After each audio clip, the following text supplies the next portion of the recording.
और खबर फरीदाबाद से है, जहां 15 साल की लड़की की बेरहमी से हत्या का मामला सामने आया है। लड़की के सिर, गले और भी शरीर के कई हिस्सों पर चाकुओं से वार किया गया है।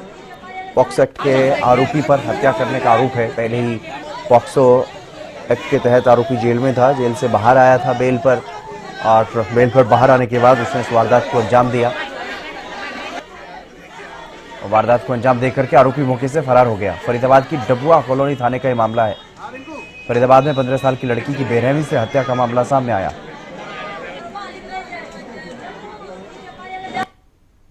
मैं तो घर पे नहीं थी, मैं तो कहीं गई हुई थी काम से। कुछ एक नंबर पीछे से फोन आया है, रिश्तेदारों को लड़की को चक्कू मार दिया है।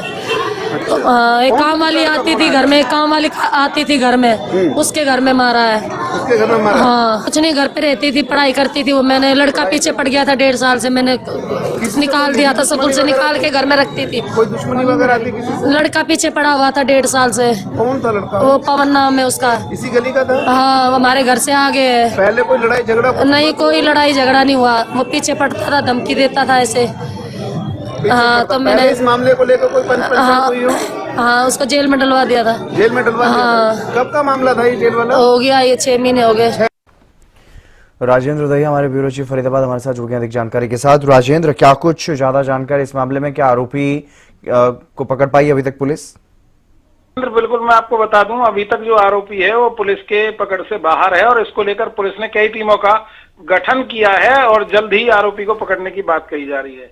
लेकिन इसमें सबसे बड़ी चौंकाने वाली बात यह है कि जो युवक जिसने हत्या की है उस पर पहले से अब वो घर वाले जो है आरोप लगाते आ रहे थे और थाने में लगातार उसकी शिकायतें भी की जा रही थी। और इतना ही नहीं, उसके खिलाफ पॉक्सो एक्ट के तहत मुकदमा भी दर्ज था, जिसके तहत वो जेल गया था और जेल से छूटने के बाद आते ही उसने जिस तरीके से युवती का गला रेत कर हत्या कर दी और मौके से फरार हो गए, तो कहीं ना कहीं जो सुरक्षा व्यवस्था है उस पर सवालिया निशान जरूर लगते हैं।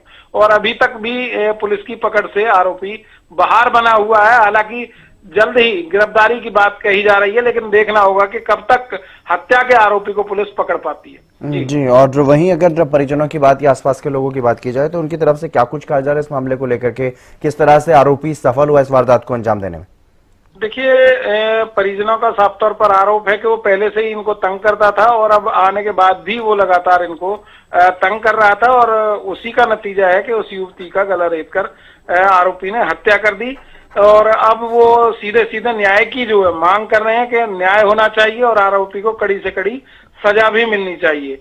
तो कहीं ना कहीं फिलहाल पुलिस ने किसी को घर के अंदर भी इजाजत नहीं दिए जाने की जहां पर घटना हुई है और लगातार जांच जो है पुलिस की टीमें कर रही हैं। चाकू से हमला किया गया था और जिस तरीके से हमला किया गया तो अभी बहुत ज्यादा कुछ सामने निकल कर नहीं आया है, क्योंकि लड़की भी नाबालिग है जिसकी हत्या की गई है। और अब जो है पुलिस पहले जो पुलिस की प्राथमिकता है आरोपी को गिरफ्तार करना है और मामला पुलिस की तरफ से दर्ज कर लिया गया है। चलिए, बहुत शुक्रिया तमाम जानकारी देने के लिए।